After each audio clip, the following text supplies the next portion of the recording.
There it goes. Awesome. Oh, hey, we're live. We're live and loud at the Google Hangout. What's up, everybody? My name is RJ Batla. And I'm Tiger, not Josh. Not Josh. Not Josh. I would say you're better looking, but I think it's kind of a toss up, to be honest with you. Yeah, I feel sorry for both of our wives. No worries. I think they're both doing great. And this is the Kickass Readers podcast, and we are going to have a guest on, Mr. Whit McClendon. And our topic is martial arts and sci-fi and fantasy, but he is actually currently teaching a martial arts class. So he will be on ASAP. And oh, dude, okay. This has got to be a record. 2 minutes. I'm already distracted by the chat. It doesn't take long. Nope. Tangent. So that's why I don't even have it on the screen. So while we wait, we're going to go straight into updates on what we're reading and what we're writing. So I'll go first. So what I'm reading the Dragon Band Crossroads, which is an anthology Josh and I are writing in. And we are excited to get those stories going. I've been talking with Joel Norton. He's in the group, getting the background on the world so I can write in the anthology. And I'm super excited about that one. I got a new book called Micro Adventures. It talks about going on little adventures with your friends or with your family and your friends to kind of break the monotony of life. Instead of having to go on big grand adventures, vacations, you can go on a lot of smaller ones, and it's even more satisfying. It's really cool so far. And then I finished Edgewalker, so it is submitted to KDP, ready to go on May 29th. Woo! It'll be done. Yeah. I am editing a short story for a time travel anthology. I've got it back from the editor, so now I need to go through their edits and fix what I messed up, which I usually mess up something. I can't get everything right every time, man. It's crazy. Oh, I see something popping up here. I see something. There he is, the man of the hour. Hello. I'm sorry I am running behind. No problem. We told everybody you were fighting orcs and goblins and such. So to keep you where we are, I just went over what I was reading and writing. Mm-hmm. I'll let Tiger do his, then you do yours, and then we'll introduce you properly. Awesome. Sounds great. Thanks. Sweet. So I'm not doing a whole lot of reading right now myself, but because I'm basically working through a revision on my book, but I did actually read two things recently. So I read through Edgewalker. So you guys who like urban fantasy are really going to love it. I was fortunate enough to be one of the beta readers, and Ryan did an awesome job with that. So you guys got to go get that. I went ahead and pre-ordered mine. You guys got to check it out. It's going to be a fun series to follow along with. And I actually went out and was doing some stalking of our guest Whit, and I went to his website and got his free short story, The Test, and read through that, and I really liked that as well. So I'm really looking forward to getting into his The Fire of the Jidaan trilogy, but I probably butchered the name, but yeah, until I get this book out the door, my reading is limited. So that's basically it for my reading. And as far as my writing, I'm really close to wrapping up the second revision of The Halls of the Fallen King, which is the second book in my Beating Back to Darkness series. And I'm trying to get that out to my beta readers this month, so I can get that out the door this summer. So that's it for me. So Sifu, what are you reading and writing? Oh, okay. At the moment, I am ripping through the Dresden Files. This is probably showing up. I don't know if this is backwards on the thing. Yeah. No, it works. But it's a small favor. I think it's the 10th book in the series. And it's funny, reading it as an author is very different from reading it simply to enjoy it. Yeah. But I spend all my time saying things like, dang it, Jim, man, this is awesome. And I'm trying to figure out, it's like he does such a masterful job with his plotting and everything. And I really enjoy the Dresden Files. So working my way through that. Did I introduce that to you? I don't know. I want to say I did. It's possible. This is like my second time to read through the series. I got all the books. I voraciously read them years ago, which is when you were at Jade Mountain. Yep. And so, yes, it might very well have been you. Thank you for that. I'm going to take credit for it. Even if I didn't, I'm going to take credit for it. I'm perfectly okay with that because I love it. Love that stuff. And so that's what I'm working on, or I'm reading right now. I read Edgewalker, and that is some good stuff, you know, and along similar vein. But I love I actually love the fact that your character has to deal with bureaucracy. Yeah, it's like that, great, isn't it? Yeah, that adds an element of realism that most of us can identify with. Like, oh, of course, you know, it's going to take forever for this to happen. So, and the guy in the field is the one who's like, oh, come on. I love it. I just need a shovel. Yeah, it's like, just send me a shovel. And so what I'm working on in terms of what I'm writing is I actually have it here. I love the title. Yeah. I think it'll sell, honestly. It's lots of intrigue.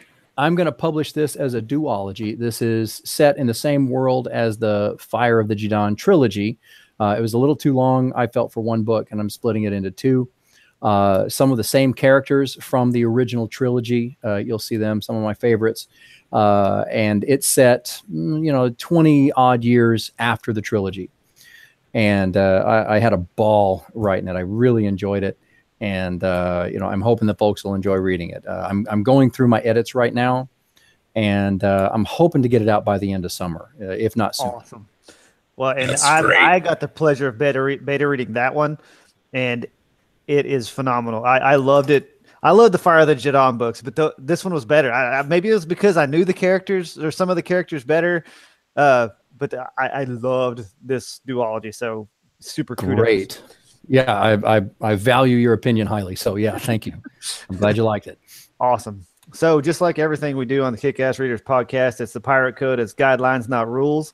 So we brought our guest on and didn't introduce him. So this, everybody, is Sifu Whit McClendon.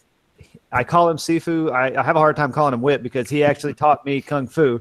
But what little I know, I probably missed most of it. I still have my staff, though, and my son broke my practice sword, so he's just a blade now, but he still chops stuff with it. It's awesome.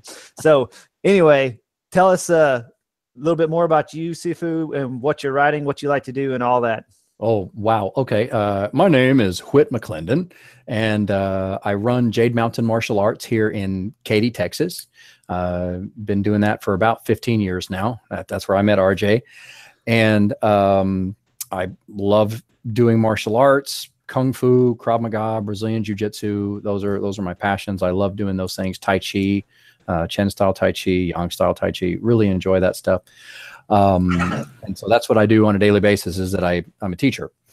I love reading fantasy fiction. Swords and sorcery is kind of my jam. I really dig all that stuff. I started out reading Robert E. Howard's Conan's, Tolkien, of course. Yeah. Tolkien stuff. Love Simon Green's Forest series, Forest Kingdom I haven't heard series. that one. It's surprisingly good stuff. Very funny, but also very action-packed and kind of dramatic. And so the Forest Kingdom series, I think, is what it's called. And that leads into the Hawk and Fisher series that he has as well. Dennis L. McKiernan has been my inspiration ever since I was in high school. And now he's one of my Facebook friends, and anytime he just so much as likes something on my page, I'm like, oh. But he really hardcore fanboying. I'm telling you, yeah. And he's such a great guy, such an incredible mind, in his fantasy books. He's got, I don't know how many books out there in the series, but really, really inspired me a lot, and was kind enough to offer me some guidance and suggestions that have really helped over the years. And so what I'm writing right now, I'm working on, as I said, I'm working on this duology. The titles I'm still kind of working on. I think that I'm looking at Rayana's Fire and Rayana's Fate for the Forgeborn duology. Oh, and so love it. So that's the working title. That's probably what you're going to see it come out as. and I'm having a lot of fun with it. I'm just being slow. And then after that, I've got an urban fantasy that I want to look at and get kicked out as soon as I can get this other one. Awesome. And if it's like these others, it will be epic beyond belief. Oh. I'm hoping. Thank you. Sounds like you have your work cut out for you, though. Yeah, I mean, that's no a pressure. lot going on. It is. No pressure. It's funny. Somebody once said that being a writer, you guys know, is always having homework. Always. Always. There's never not homework, but I really enjoy that, actually. And I've always got this stuff running in my mind, even if I don't get a chance to work on it for a week. It's just waiting to jump out. Yeah, it doesn't go away just because you don't have time to write, though. Yeah, you're in the shower, you're in the bathroom, you're in the bed, and it's just percolating, right? Yeah, it's just like it pushes. Sometimes I have to write. It's like it demands to be written, and whatever comes it out. wants the precious. Whatever comes out, it may be junk, but it needed to get out, and it's usually something that I can work with and turn into something, something better. Yeah, and if y'all are anything like me, if I don't write it down instantly, I'm like, oh, I'll remember that. No, I won't. No, I won't remember. Evernote and Google Docs have saved my butt many times on just because it's on my phone. I'll be in a meeting. Okay. Yep. Yeah, I agree with that comment. Yep. We should have raised the price. Yep. Awesome. Cool. So, Whit actually was kind of one of my mentors, not only in Kung Fu, but also in a little bit of life and in the writing life as well. He helped me get started in saying my favorite thing he ever said to me with my writing was I sent him something I wrote and then he sent back and says, okay, your writing doesn't suck. I was like, all right, I will take that. Well, that's always a fear that I have. And a lot of authors, like, they don't read stuff from other authors, hardly ever. And it's because it's like, well, what if you have a good friend that suddenly decides to start writing and their skills are not there, and you don't want to be mean and say, oh my God, this smells like day old fish. It's bad. But it's like, I've been fortunate, the folks that have had me read stuff, it's like, there's actually been some serious potential and, you just set your potential on fire. You're like, you got more books out than I do, I think. And you're awesome. I really enjoy reading your stuff. Appreciate it. And I'm going to sing, that man is on fire. Okay. Sorry. With that being said and killing the podcast, we're going to go into our sci-fi fantasy news of the week. Seafood, I know you were super duper excited about your news. Yeah. Now it's a little bit off of, rather than being sci-fi or fantasy, it's more of a horror. But I was so excited when I saw it. I double checked to see if it will be all right. Stephen King as an author is really amazing. Stephen King. I never heard this. I haven't never heard of this guy. You're killing me. You're killing me, Smalls. Yeah. Well, apparently, okay. Pet Semetary was one of my favorite books of his back in the 80s and still today. Scared the poop out of me. and oh man, it was just great stuff. Just so creepy. And then the movie came out. It's like that had some good stuff in it, but when it got down to the nitty-gritty part, it's like, so they took the kid and put some makeup on him. And that's just not scary, man. It's just not. It didn't get me. Well, I saw when I went to go look for some news, I found that they are doing a remake of Pet Semetary. John Lithgow is in it, and who's the other guy? I know the other guy, but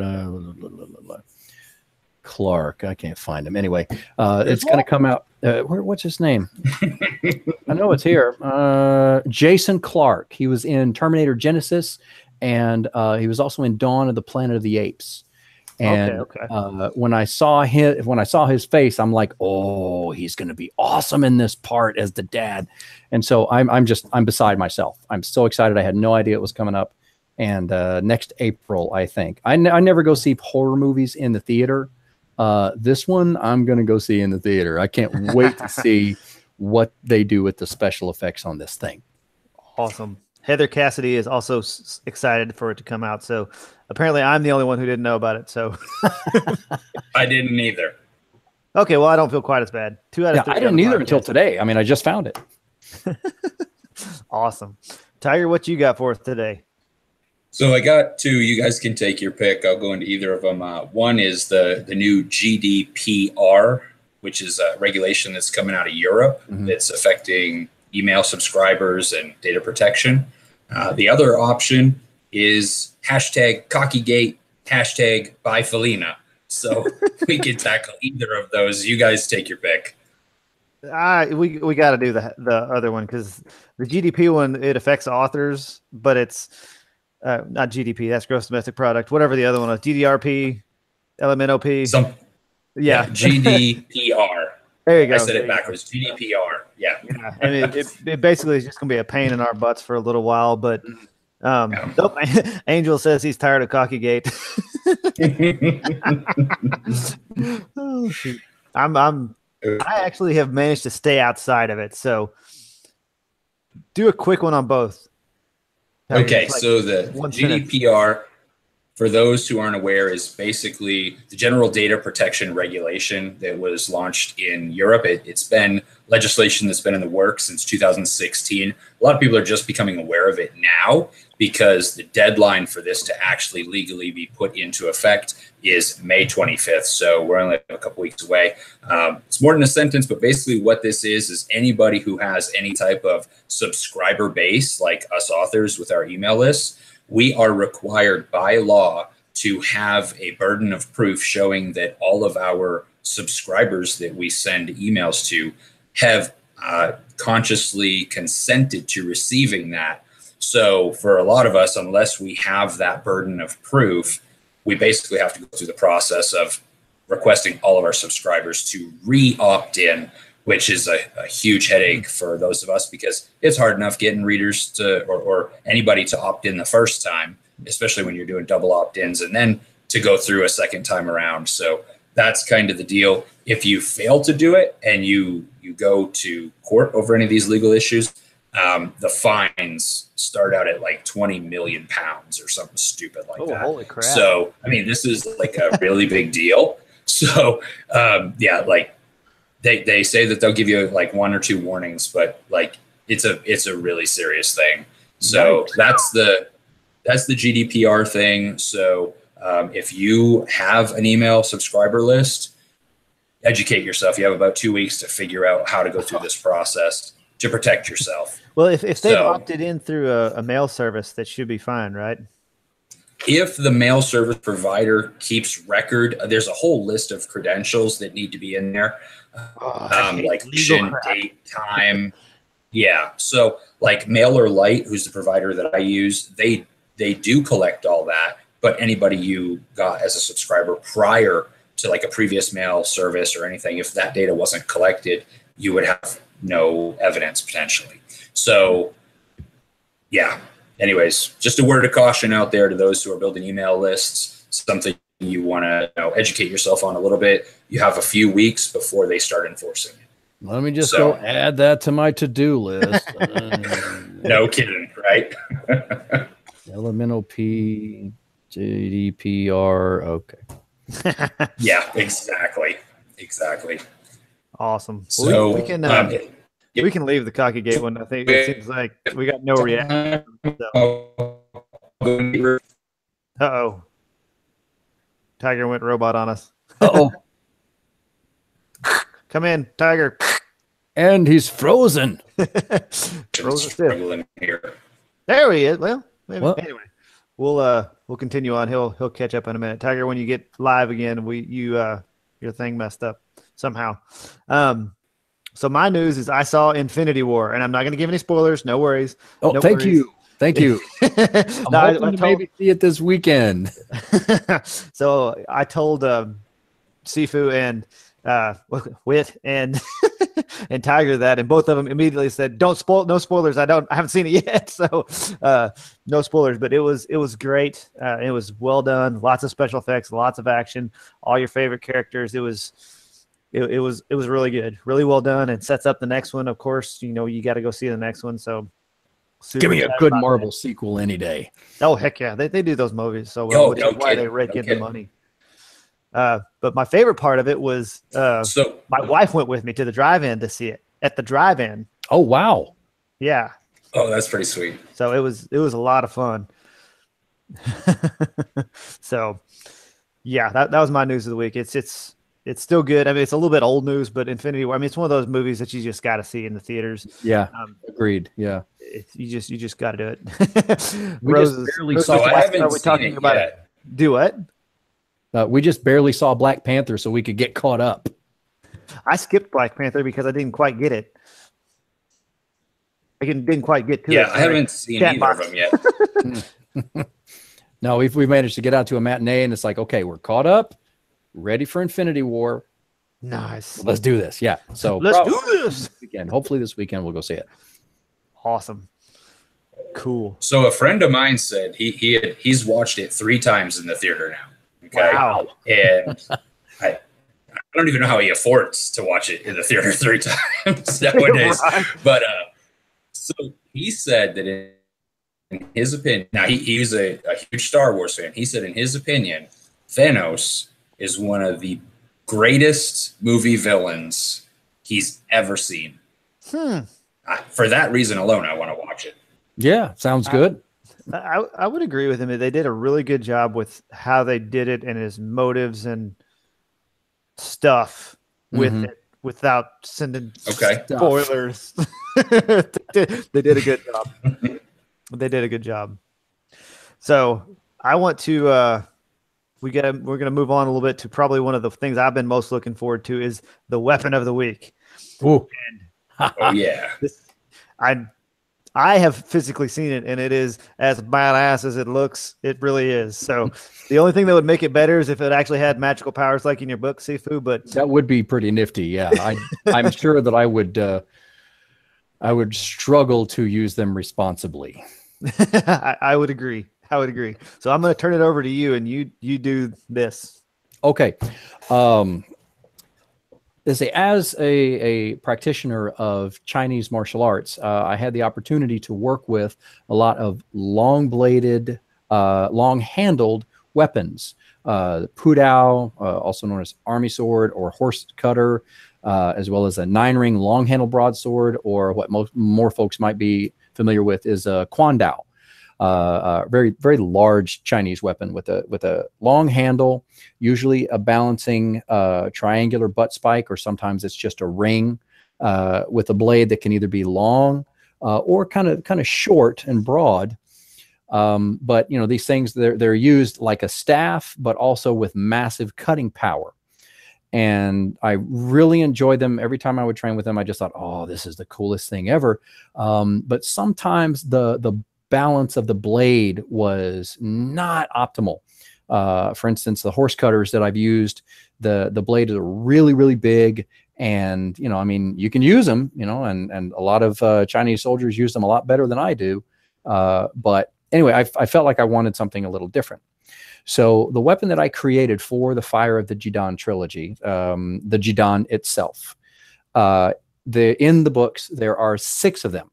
Now, each one of them has in its pommel, it's a diamond-shaped pommel, and it clutches a gemstone. There is a ruby, a diamond, opal, onyx, so it's a solid black stone. There's a sapphire. How many is that? Does anybody count? I don't remember how many. Oh, and an emerald, you know, and an emerald, and I think that's everybody. And so it's yeah, as you say, I should have written this down. But anyway, the 9, I think it worked. Yeah, each one of these weapons brings a different power to its chosen wielder. And I happen to have my prototype with me. Hang on. Ooh, yes. This is the fun part. Okay.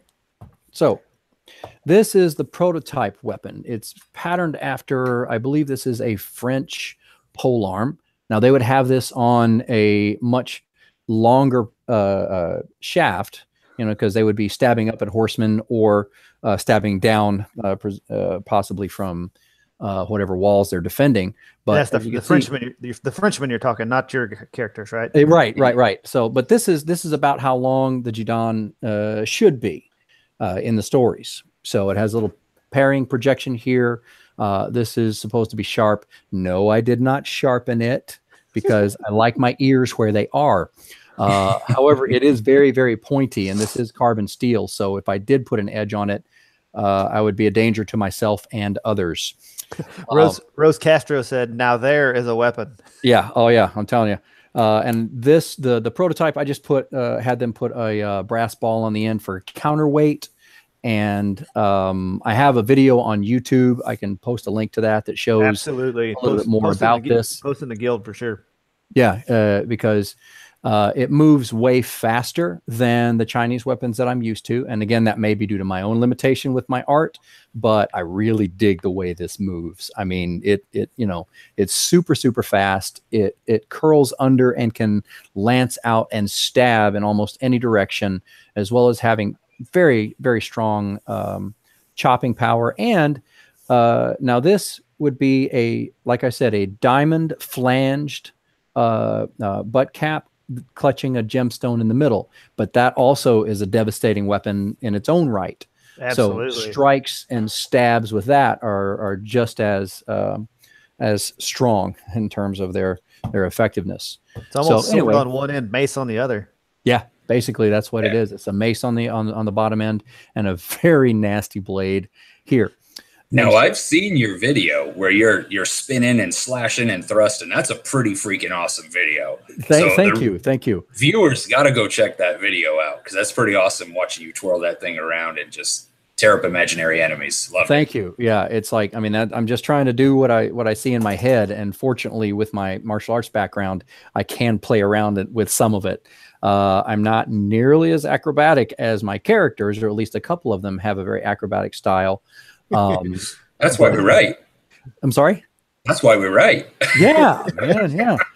Some of the others, like they're not as big on fighting with the weapon. They'll leave it sheathed on their back, which there's a little bit of poetic license there. This is a big, heavy weapon. The one in my mind and in my books is a little bit more slender, but no less devastating for that. And so it rides in a back sheath. And a lot of them, they'll just fight with whatever else they have, leaving the weapon in their sheath, and they can still make use of its gift or its power from there. And so each one of the characters in the book use their powers, and they don't know how to do it at first. I kind of saw them all as young Jedi who are starting to use the Force, and sometimes they don't even know they're doing it. But and now that you said that comes through, like rethinking it in my head, that it makes a whole lot more sense on how everything worked with how you did it. That's a great comparison. Right.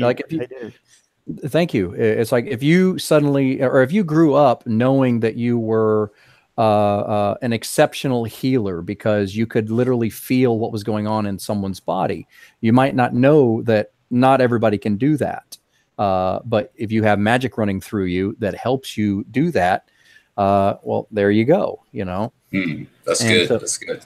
So each one of the characters who are chosen to wield one of the 6 weapons has a different ability that is suited to that weapon. The weapon chooses one wielder at a time.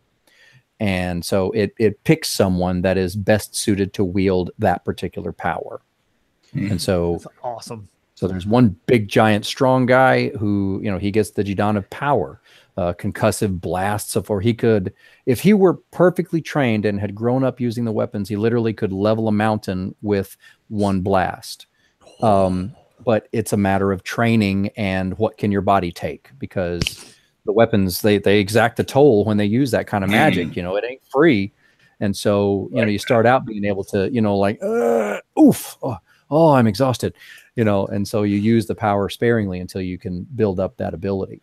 Awesome. And then we talked about that in our magic episode with Mr. Tiger. Yeah. I remember that. I remember that. And it's like, there's a price. Yeah, there's a price. And it's physical as well as mental. It's like you have to have the mental focus in order to apply the power. You have to have the physical stamina to withstand the power as you cultivate it and then express it. And the weapon has its own power as well. So, you know, you got to be pretty sturdy to get through multiple uses of its gift. That's awesome. That's awesome. So do you have a favorite fight scene in your books and then in regular fantasy as well? And then Tiger, I want to ask you the same thing. I do. And without this is one of those where it's like, I don't want to give a spoiler away, but fans of the series will recognize it instantly. And it's in Dennis McKiernan's Iron Tower trilogy. And it's during the climactic battle, if I just say it's the Real Rock scene. And it's not so much because of the depiction of the hack and I'm getting worked up now.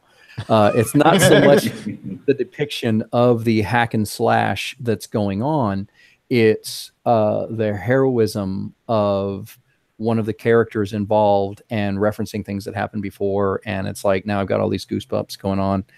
And it's like, Dennis McKiernan, you the man, you know, you wrote that thing and it still brings emotion even now. I mean, I can't read it without crying, honestly. Wow. It's strong stuff. It's just strong. In terms of my own work, I think my favorite fight scene is Gart doesn't even use the Jidaan. Let me explain a little bit about Gart. He is the one chosen guardian that didn't want the job. Oh, okay. He's kind of a jerk. You know, he's like, no, I don't want to do that. I'm just here with my family. I don't want to do it. I don't want to do it. I don't want to do it. Until the bad guys go through his village and kill his whole family. Well, now he changes his mind and he's pretty grumpy about it, as one might expect. But during the course of his journey to find the weapon and, figure out what he's trying to do with his life. And, am I going for revenge? Am I going to help these people? It's what's going on. He runs across a town bully. I don't like bullies. And so basically that scene is he doesn't even use his weapon, but he kind of makes the bully beat himself up. And so stop punching yourself kind of thing. Yeah, I had the most fun writing that scene. And that's also where he picked up his trademark hat. So that's my favorite scene from what I wrote. Awesome. Very cool. Very cool. And don't let the grayness in his beard fool you. The man can still kick tail. Thank you. I hadn't sparred with him in a while, but every time I did before, I was just like, all right, which one of y'all kicked me? But I was only fighting him. Well, I'm more sneaky now that I'm older. It's like I may not be as fast or I can't jump very high, but it's like, no, I'll just be sneaky. That's one of those don't pick a fight with old men because they'll just kill you. Yeah, they're sneaky about stuff. They know things. So Kimberly Berry said, hot damn, that's a gorgeous weapon. And Rose Castro said she has Krav Maga in her fantasy. Yeah, that's awesome. But she's never done martial arts. But she thought it was interesting to write about something that she's not experienced in. So she said, hats off to you for going into that. That's awesome. Thank you. Thank you. So Tiger, what's your favorite fight scene? So for me, it might be a little bit different, but some of my favorites, the three that come to mind are Helm's Deep in Lord of the Rings, because really I love the war strategy rather than just the hand-to-hand action. I love the siege. I like the tactics. That thing is really fun to me, and that carries over into my own writing. And then as far as actual like hand-to-hand fighting, my two favorite scenes are probably both in Brandon Sanderson's Stormlight Archives, which I just always go back to. One, Sanderson did it. Sanderson did it, yeah. In the Stormlight Archives, when Kaladin Stormblessed does his kata with his spear, after he starts realizing his powers are awakening, and he does this kata, and he destroys the whole army that's coming to kill his platoon or whatever, Bridge 4. And he does this thing, and he's like, there's no way he should have survived through it. But it's like, and I don't say this very often because Sanderson, I don't think, is a very poetic writer. He's just really good at plotting and structure and world building. But that one scene is almost poetic, the way he did it.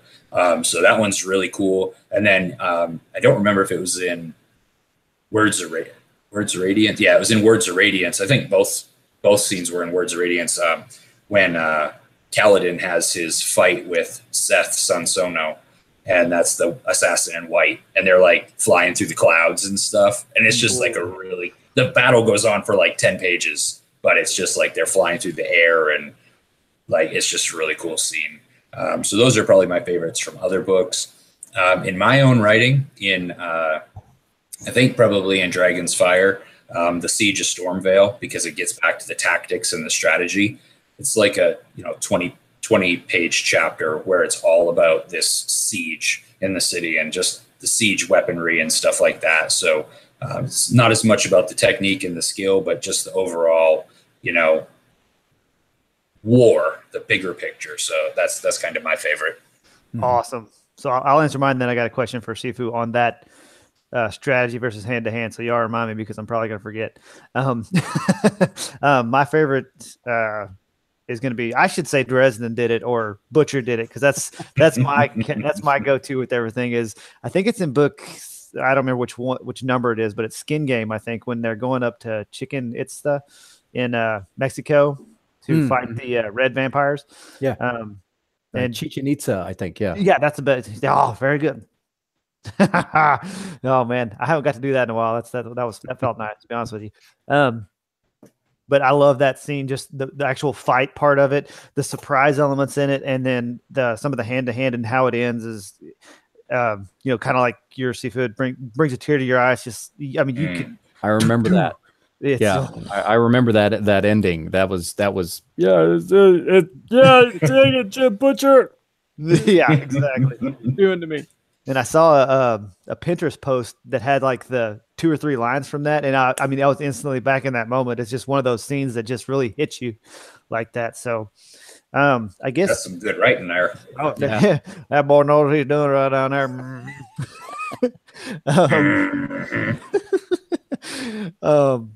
And I guess in my own books, probably my favorite fight scene is in Against the Beast, my first book, when Rowan finally fights the Skeptor at the end, and really just does this thing and wins. I love Jay, who's my character in Fire Eyes Awakened, but my favorite character probably has to be Rowan. That's the guy that I envisioned in my head when I started this whole thing, and I was going to have him be the main character. Then I made him the mentor. So I enjoyed writing Against the Beast and getting him to his fight scene. So. That's cool. I didn't know that. That's the only book I haven't read of yours. So I'll have to get to it. You should. Side note, tangent. I got a message from a reader the other day that was my favorite message ever. And she says, "You're an evil man, Ryan. I stayed up till 1 p.m. reading your damn book last night." Sorry, I'm not sorry. So yeah, anyway, those ones are the best. Oh man, that was awesome for me. So Sifu, as a martial arts instructor, how does that affect your writing when you're writing a fight scene? Do you automatically go down to like the blow by blow type stuff, or do you have trouble with the strategy, or how does that really affect the fight scene? Well, I liken it in a way to, like, I can't watch a movie where anybody pulls a gun on anybody without saying, "Take the gun." It depends on the situation. But it's like, I know if someone has a gun here, it's going to be a horrible, scary situation. But I also know there's a technique, multiple techniques you can use to take the gun from the person. And it's similar in writing in that I actually know quite a bit that I can put in there. And the temptation to do a real blow by blow, it's like sometimes you need a blow by blow to describe what's going on. Yeah, you really do. I mean, and it's fun. Other times, though, you need to be able to gloss over minutes of action, but still keep it believable. There's always a suspension of disbelief that comes when reading fantasy. It's like nobody fights as long as our characters, as well as our characters, and you just have to kind of go with that. At the same time, you know, you want it to be believable enough so that their suspension of disbelief doesn't have to be stretched too far. Right. And so that's how I approach it. In terms of being a martial arts instructor, it does mean that I have a better grasp, I think, than some on what stuff works and what stuff doesn't. But at the same time, dude, I will throw in something impossible in a heartbeat if I think that my character could pull it off. Yeah. You know? And so, okay. And I do actually walk out into my school, which is where I'm sitting right now. I'm watching people do jujitsu, and I've got professional wrestlers training out there right now. And so I think I can hear the punch. Somebody hitting a bag. Yeah. Well, no, that's break falls. Okay, I heard it right there. Yeah. Boom. Yeah. They're doing some stuff. So, but yeah, I'll walk out there, and it just so happens that I have tons of swords and spears and that thing, you know, so I can go out there and actually practice something and see how is this going to work? Should it work? Or should I do something different? And so that does help. I like being able to do that. And I think it adds a whole new element of realism to, not new, but a whole different element of realism. Because, like, I mean, I trained enough with you to where I know enough to know I don't know anything, to be honest with you. But that's kind of where I am. You know, I look at my teachers and I'm like, yeah, he's forgotten more than I know. But like just reading your books, especially with oh man, I lost it. Who's the guy that likes the Psy? Leighton. Yeah, Leighton. In his moves, I see a lot of you in how he operates and his moves, and just you have a way of articulating it because you know the move, or know at least something similar, how his body would react or how the opponent's body should react when you should use that kind of move. It adds that extra realism to your books. That was really something I enjoy every time I step into yours. Thanks. Even though it's a fantasy series too, it just adds to it. It really does. Thank you. Yeah, I wanted there to be, you know, one warrior that was trained in Asian arts, because I mean, especially at the time, I started writing that series back in 1993, and I was purely a kung fu guy. I hadn't learned anything other than kung fu at that point, and so, you know, that was the experience that I brought into that first book, and so I wanted a character that I really recognized how he might have been trained and the things that he would focus on and what would make him different from my perceptions of the other characters. And many of them, you know, they knew how to fight, but they were barroom fighters. It's not to say that barroom fighting is any less effective. You still win. You know, it's like those techniques are just straightforward and dirty and more simple, but you have to do them right. And then there's others in there who don't know how to fight at all, and they have to try to learn. And so I enjoyed bringing that martial arts experience, especially to that one character. And he's my favorite. Thanks. Yeah, he figures prominently in the new series as well, the new duology. That's awesome. That's awesome. So I have a question for you, and again, I've only read the test, so I haven't got into your trilogy yet. But do you agree or disagree that there is a lack of Asian-inspired fantasy, at least mainstream? You know, I'm seeing a lot more of it now. You know, the internet being what it is, and there's so much more going on. And so it's out there if you look for it. I tend to gravitate towards the stuff that I grew up with, which is much more European-based. Right. You know? And it's like the reason I recognized the Kung Fu stuff was because of my own training. You know, and it was very exotic at the time. You know, I mean, Kung Fu was just making the scene, you know, back in the late 70s and early 80s, and the ninja craze of the 80s, you know, and all that kind of stuff. So, but the ninja craze hasn't ended. No, not really. No. So it's like, you know, you can Ninja Turtle cartoons. I mean, come on. Yeah. I'm sorry. There's still Teenage Mutant Ninja Turtle cartoons. Oh, yeah, I mean, that's of course. But, you know, it's like, you know, there's a lot more, you could throw a stick and hit any kind of, you know, Dungeons and Dragons type thing. And I think that's what I'm most familiar with, because that's what I read so much of growing up. Yeah. But I guess the short answer is, yeah, I think there is a kind of a shortage of more Asian inspired fantasy fiction, but I know it's out there. You just have to know where to look.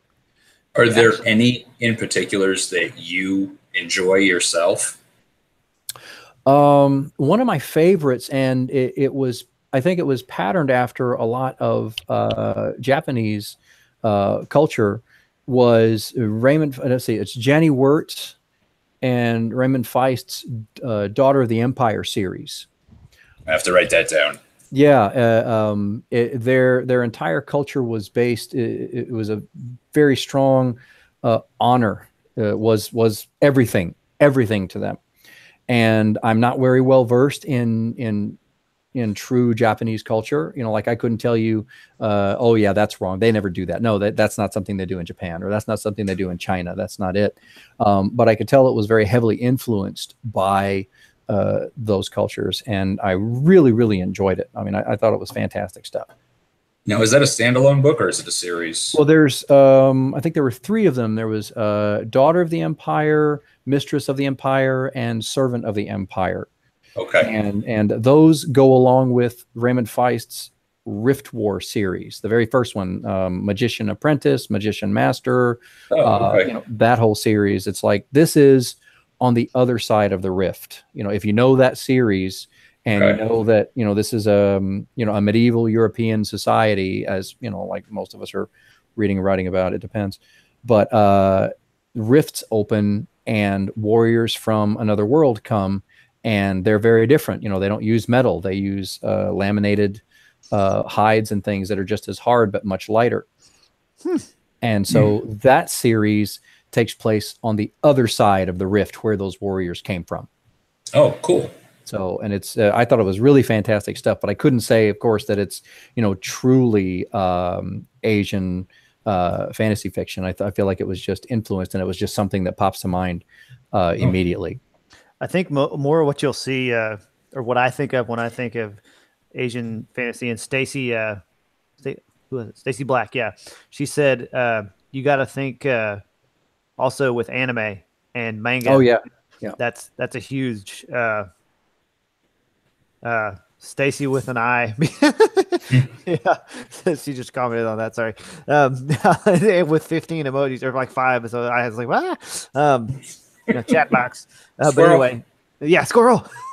One of the things that inspired me was Naruto. It's a manga, and the biggest thing I love about that is they'll say the technique they're doing or whatever. So like Shadow Clone Jutsu or whatever. So you kind of picture it in your head before they even do it. So I incorporated that into my books for that exact reason, because there is no visual. You can put, fire blast. Okay. Well, he's going to shoot some fire, or water slice, he's going to slice some water. Okay. You can then you get that own picture in your head. That's how I liked it anyway. Right. We watched a lot of Naruto over the course of a couple of months here, a couple of years back. A lot of Naruto. Yeah, it's fun stuff. It is. Believe it. Dude, yes.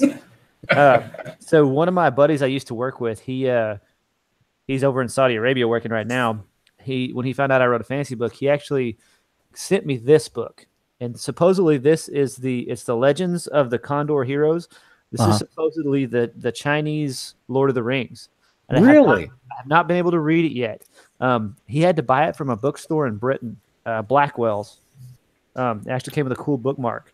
Really super cool. And I'm disappointed in myself that I haven't got into reading it yet, but it's right by my nightstand. But so Legends of the Condor Heroes, you say? I do say. More books on the TBR pile. It grows. It grows. It's always growing. It's like the blob. Yeah.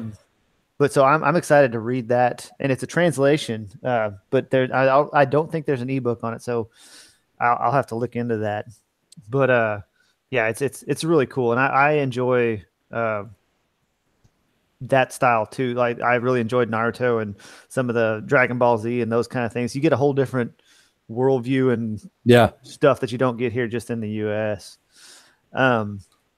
So we're getting down to some time crunch here. If anybody has any questions, y'all shoot them over there while we do the next little section. We here on the Kickass Readers podcast, we like to say stuff we're thankful for at the end of the podcast.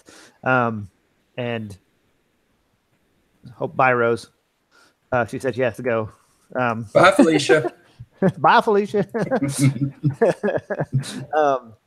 But so one of the things we like to do is end with stuff we're thankful for, and today is actually my anniversary. Hey. So 8 years of blissful marriage. If anybody that's been married, not every second of that was awesome. There are some tense moments, and my wife would wholeheartedly agree. Probably say most of them were caused by me, and she'd probably be right. But she's right today. Exactly. So I'm gonna say I'm thankful for my wife. I'm gonna copy Josh's from last week, but it's she really helps me with everything and allows me to write books and to do a podcast and to follow this dream of mine and be so awesome out here. No, not be so awesome. Be with awesome people and interact and have so much fun.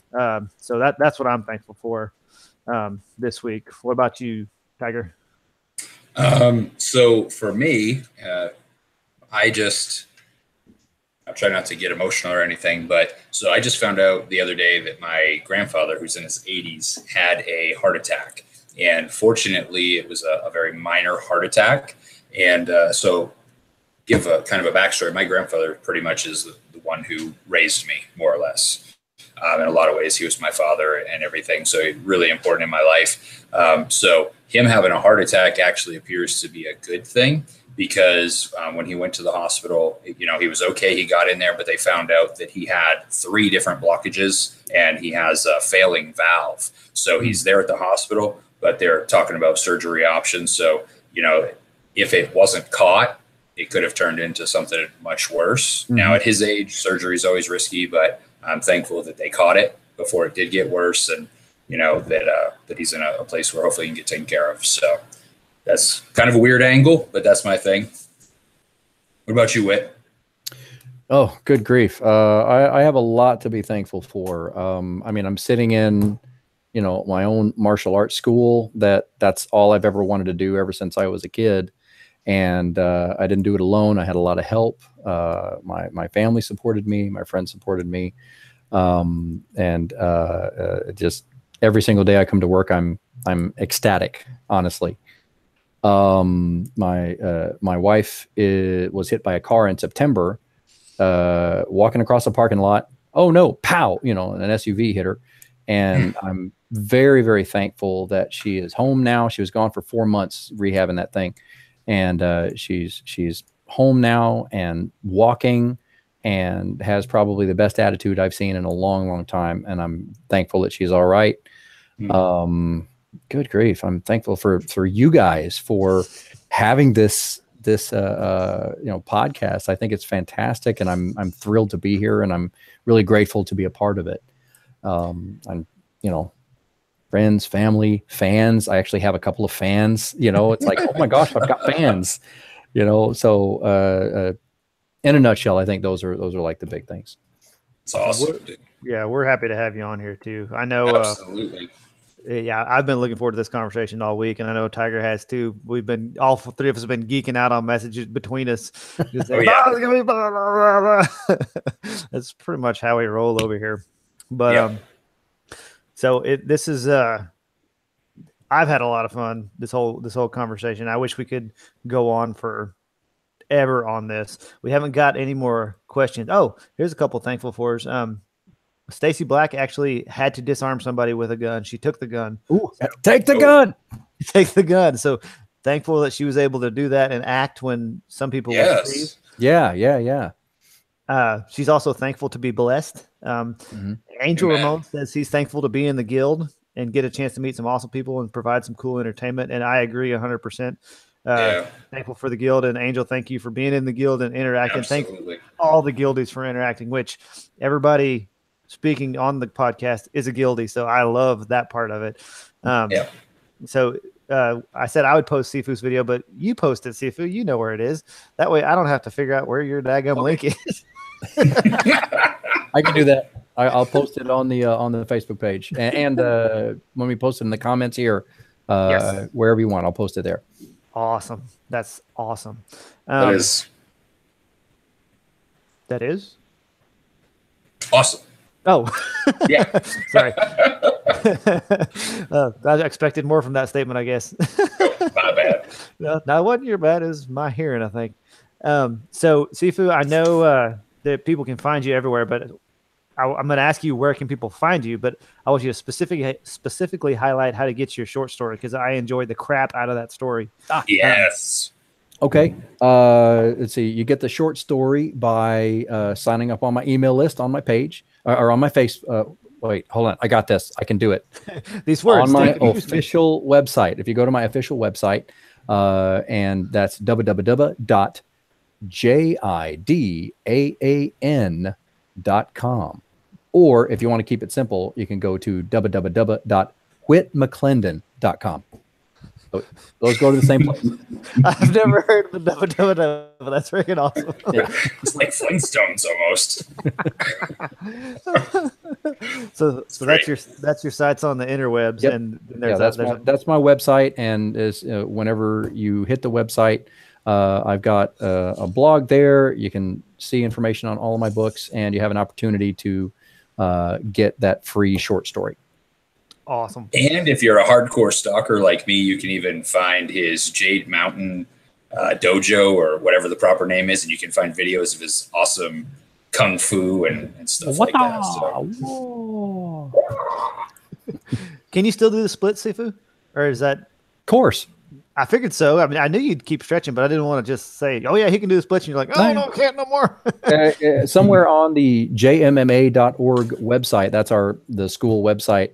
If you fool around in there and find the adult kung fu page, if you go down far enough, you can see a picture of me doing splits between chairs again. It's yeah, like I wasn't kidding, man. The dude is insane. He has nothing but upbeat all the time, and then he'll punch you in the face when you're sparring. It's so it's so trippy. It's fantastic. So before what was the belt I had to spar for, Sifu? Green. He made me run a freaking mile before I sparred with him, and I was that's all. I was like, ah. I was kind of rough when I was younger, you know. Oh man, the fun part was waiting for you to get back. If it was me, that would be about 15 minutes. So. I was a lot younger and a lot more in shape then, but it was still fun. I gauge my tests based on the ability of the participant, so you know. Oh well, you couldn't help it if you was tough. Well, I appreciate that. I am honored there. So find you on your website. You've got a Facebook site. I'm on Facebook, Fire of the Jidaan. If you go on Facebook and look for Fire of the Jidaan, you'll find it. If you go to my, you can find me at Whit McClendon. I have a very public page there, and you can friend request, message me. Like I said, I'm pretty public there. So if you want to talk to me, it's not that hard. Awesome.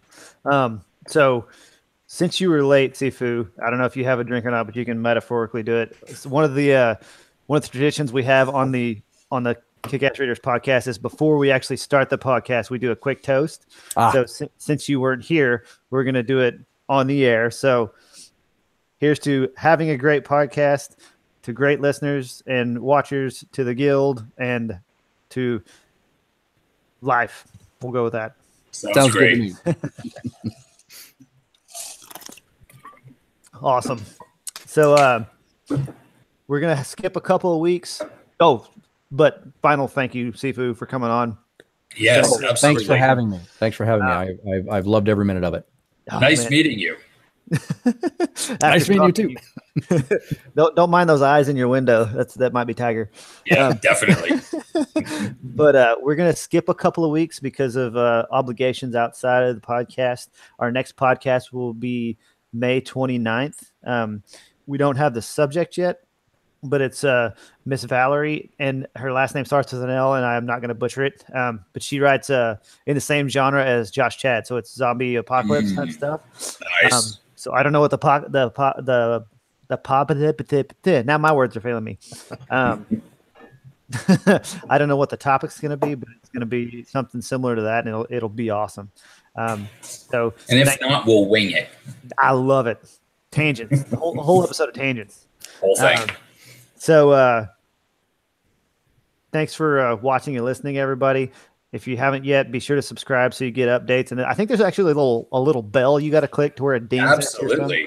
Yeah, the notifications bell. There you go. This guy knows things, man. That's why we got him here. He knows a few things. Just and subscribe and like the video. If you're listening to us on the podcast, then just make sure you leave us a rating. It helps so much, and a review.